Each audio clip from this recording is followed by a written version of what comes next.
ہے। اس کے حوالے سے 5 باتیں جلدی سے سن لیں۔ نمبر 1، کلیسیا کا چناؤ یا انتخاب کرتے ہوئے اس بات کا بنیادی بات کا تعین کر لیں کہ کیا میں کسی بدعتی کلیسیا میں رفاقت تو نہیں رکھ رہا، ان کی تعلیم درست ہے۔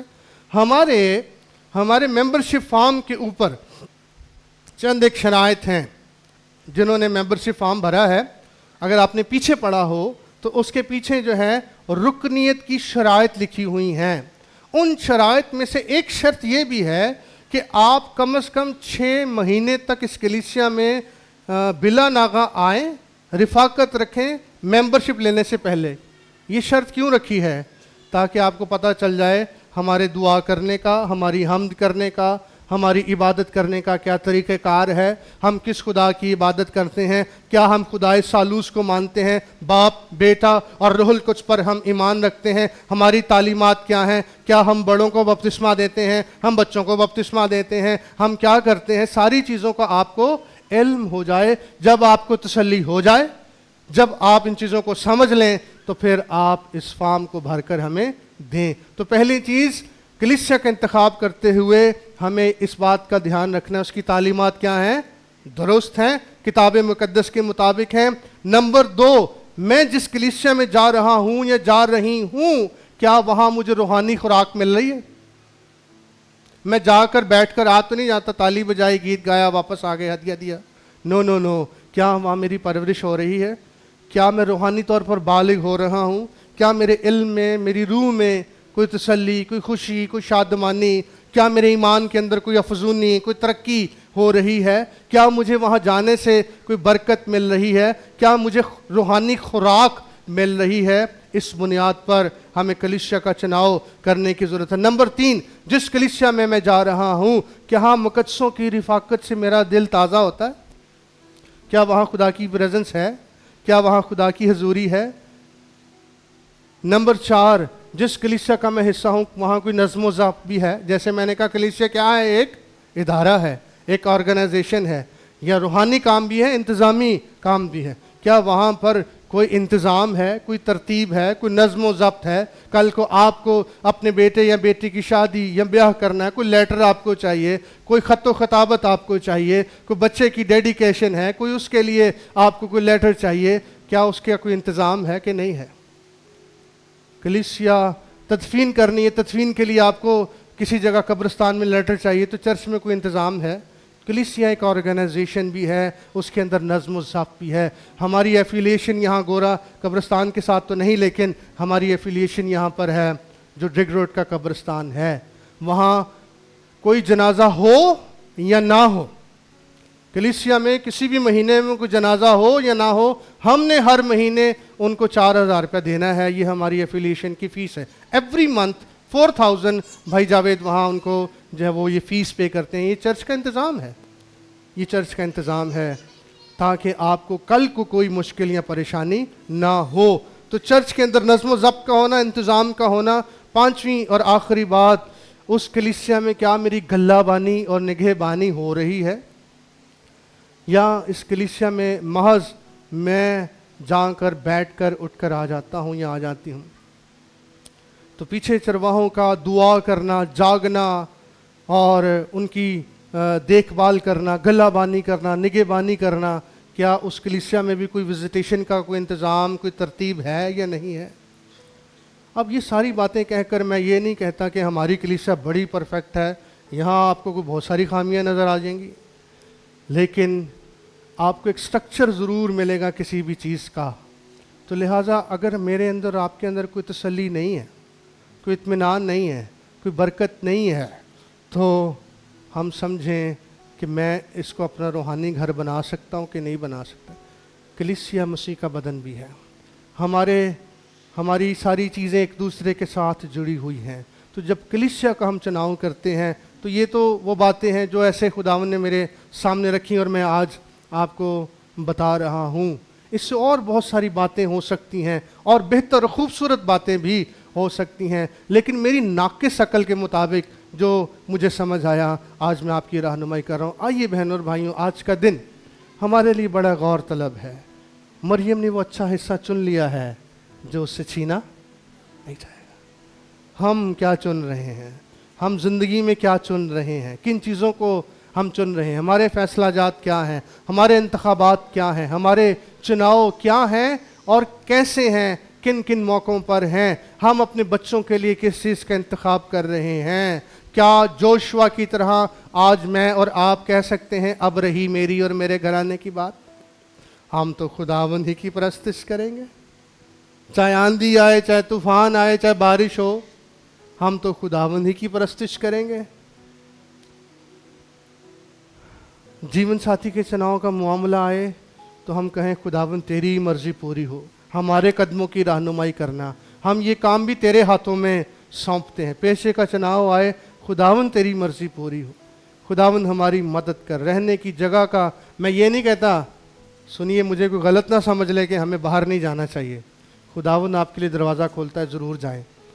ہمارے بہت سارے لوگ باہر ہیں اور باہر سے کلیسیا کو سپورٹ کر رہے ہیں, تو یہ بھی ہمارے لیے برکت کی بات ہے. لیکن جہاں خدا ہمارے لیے دروازہ کھول دے, جہاں خدا ہمارے لیے کوئی اپرچونٹی کریٹ کر دے, جہاں خدا ہمیں کھڑا کر دے, بہنوں اور بھائیوں, برکت وہاں ہے, وہاں برکت ہے.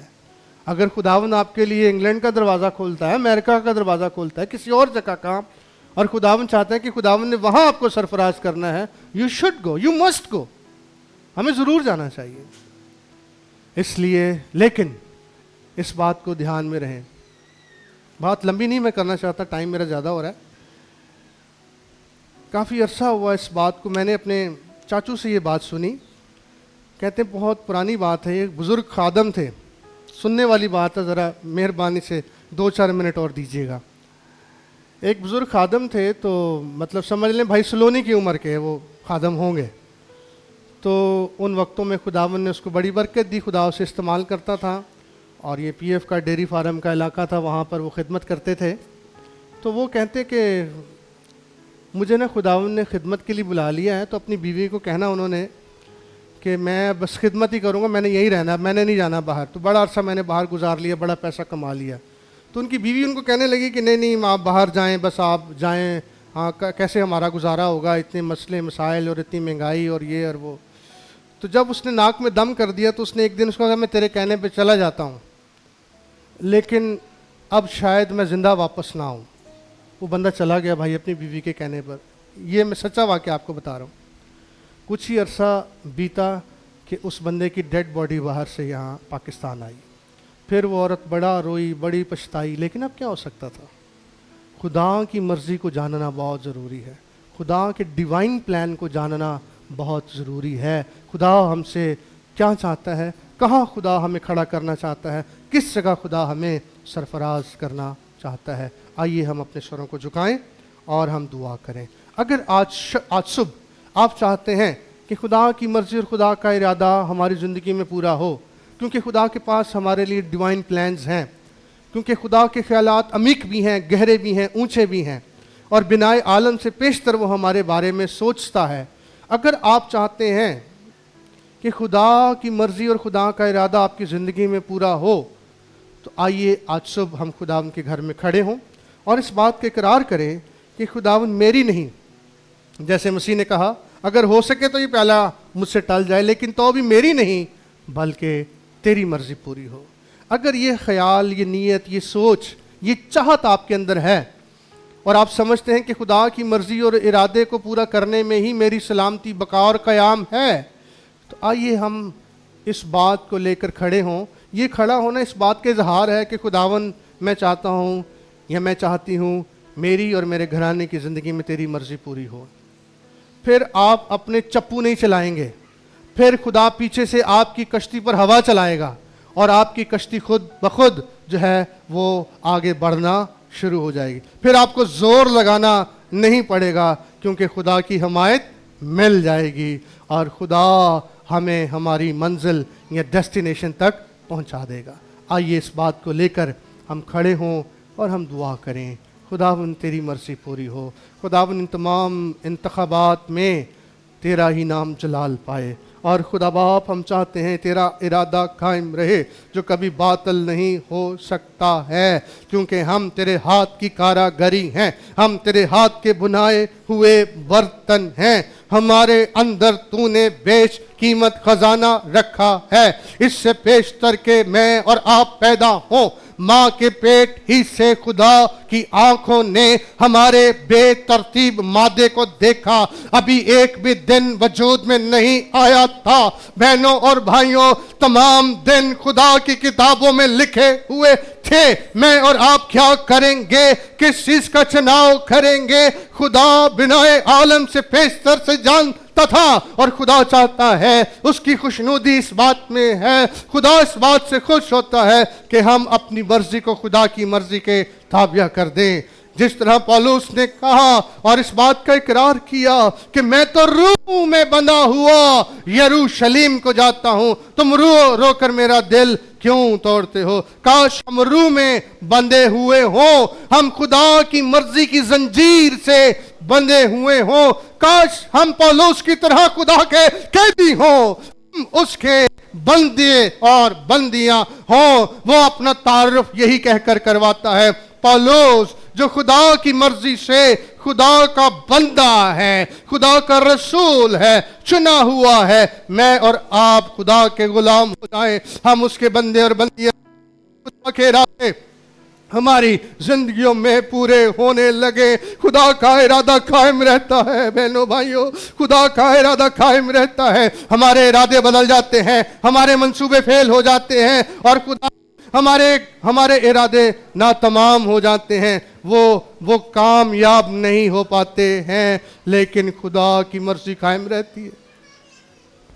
آئیے ہم سپرد کر دیں اپنے مستقبل کے پلانز کو، اپنے سفر کو، اپنی ڈیسٹینیشن کو، اپنی منزل کو، اپنے جیون ساتھی کو، جتنے اس وقت یہاں پر بیچلرز بیٹھے ہوئے ان کے لیے نصیحت ہے۔ اس سے پیشتر کہ آپ اپنا جیون ساتھی چنیں، خدا فرماتا ہے آدم کا اکیلا رہنا اچھا نہیں ہے، میں اس کے لیے ایک مددگار بناؤں گا۔ کیا خدا بدل گیا ہے؟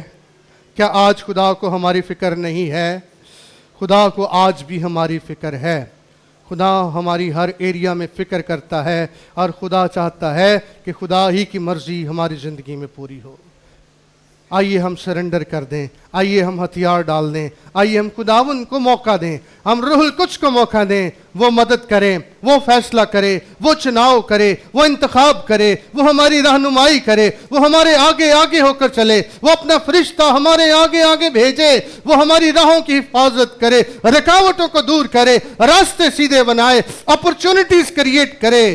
وہ خدا جو سب کچھ کرنے کی قدرت رکھتا ہے۔ ہاللیلویہ۔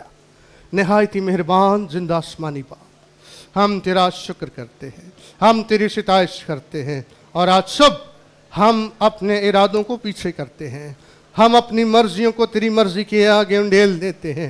ہم چاہتے ہیں کہ ہماری زندگی میں تیرا ارادہ قائم ہو، تیری مرضی پوری ہو، تیرا بیٹا مسیح جلال پائے، اور خداوند پاک خدا جو کچھ تو نے ہمارے لیے سوچ رکھا ہے وہی پورا ہوتا جائے۔ خداوند پاک خدا اپنے بچوں کی مدد کر، جو دعائیں خداوند اس وقت تیری حضوری میں تیرے لوگ کھڑے ہو کر رہے ہیں، ہمارا ایمان ہے کہ تیری آنکھ دیکھتی ہے اور تیرا کان سنتا ہے، تو ہمارے دلوں کو بھی جانتا ہے، تو ہماری نیتوں کو بھی جانتا ہے، تو ہمارے باطن کو بھی جانتا ہے، اور تو خداوند پاک خدا ہمارے دل کی بات دریافت کر لیتا ہے۔ ہم تیرا شکر ادا کرتے ہیں، تیری برکت چاہتے ہیں آج کی ساری عبادت کے لیے، سارے انتظام کے لیے، پرستش کے لیے، ہدیہ جات کے لیے، ان درخواستوں کے لیے، جن خاندانوں میں بیاہ شادی ان کے لیے تیری برکت چاہتے ہیں، جہاں اموات ہوئی ہیں خداوند ان کے لیے تیری تسلی، تیرا اطمینان چاہتے ہیں، جو دعا کی درخواستیں ہمیں ملی ہیں، جہاں جہاں بیماری ہے، دکھ ہے، مصیبت ہے، مصائب ہیں، اور خداوند دیگر مسائل ہیں، خدا باپ اپنی رحمت سے، اپنی شفقت سے اور اپنی قدرت کو ظاہر کر کے انہیں دور فرما دے، کیونکہ تو ایسا کرنے کی قدرت رکھتا ہے۔ ہم تیری شکر گزاری کرتے، تیری برکت چاہتے ہیں، اپنے بچوں کو سلامتی سے رخصت فرما اور برکت دے، سب باتوں میں تیرا نام جلال اور عزت پائے۔ اپنے وطن عزیز کے لیے، اپنے ملک کے لیے ہم دعائے خیر اور برکت چاہتے ہیں، تیری شکر گزاری کرتے ہیں۔ یہ دعا تیرے بیٹے یسوع مسیح کے بزرگ، پاک اور جلالی نام سے مانگتے ہیں، آمین۔